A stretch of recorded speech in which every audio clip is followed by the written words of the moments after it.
I've been driving home with booms overhead that have literally shaken the car while I'm driving home. I'm on the phone to my wife and there's sirens at home and there we go. And that's a siren. And that's a siren. What is that? Where is that? Stula. Okay, so Stula's not far from here. The app warns of incoming rockets in your area. We don't do the bomb shelter? No, if the sirens go off here, then we run. Which way? I'm looking a little pale as up here, right by the Lebanon border, you have between 0 and 15 seconds to get to a bomb shelter. This is where we're living right now. Yeah. Perfect timing. This is the way we're living right now. The south, scene of the October the 7th attacks, home to Gaza, has naturally been dominating attention. But the north of Israel, butting up against Hezbollah forces in Lebanon, has its own daily clashes.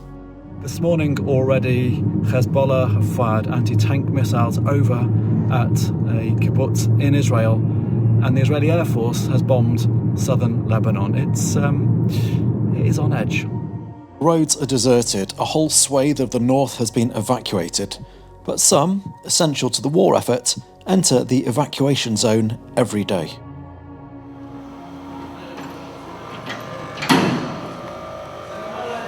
After the October 7th massacre, we had actually prepared all the vehicles that we had in stock, and the soldier just came here and took them from here directly to the fights.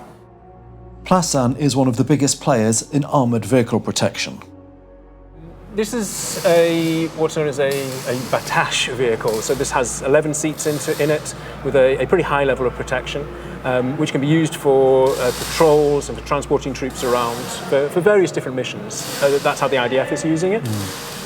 They're also used elsewhere in the world in various different configurations as command and control vehicles, as ambulances, as weapons carriers. They'll often have a remote weapon on the roof, or even anti-tank missiles. For us, it is very emotional. My son is serving at the army, so he's there. And for all of us, it's like, saving lives of everybody, which are now trying to bring the kidnapped people home. What's the atmosphere like at the moment up here? Barely a day goes past that there isn't an incident up here, but it feels like Hezbollah, Nasrallah, is kind of pushing our limits. It feels like there's a balloon that's been gradually inflated, and that at any moment it's going to explode. On the other side of a mountain from here lies Hezbollah, an Iran-sponsored militant group who've previously fought wars with Israel and are said to be 10 times stronger than Hamas. Their leader, Hassan Nasrallah, has been cranking up the rhetoric and rocket barrages, but so far stopped short of all-out conflict.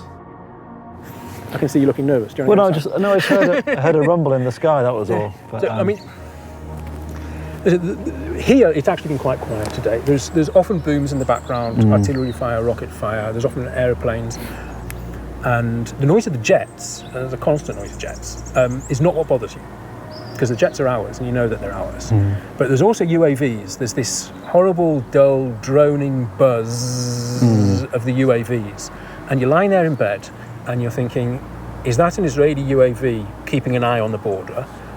Or is it some guy on a paraglider who's about... And then you start asking yourselves, these are the thoughts that are going through our minds. And it's a level of fear that I've not felt here before. I've been living in Israel for 25 years. I lived in Tel Aviv through the Second Intifada, when literally a week didn't go by when a bus or a cafe didn't blow up.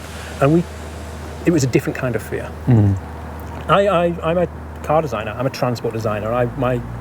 And I found Plasan a little over 20 years ago when it was a small company on a small kibbutz, and started working on these military vehicles, on these armoured vehicles. Now, personally, I always used to say that there's kind of a spectrum between kindergarten teacher on the one side and arms dealer on the other side.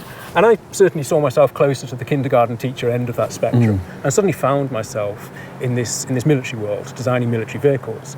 But because we're very much on the defence side of that, our job is protecting people. Our job is to protect the people who protect us. I mean, so that's a UAV. I was going to say, what's the buzz? That buzz is a UAV. And that's coming. And that's, I say that'll be keeping an eye on Stula or what's just happened.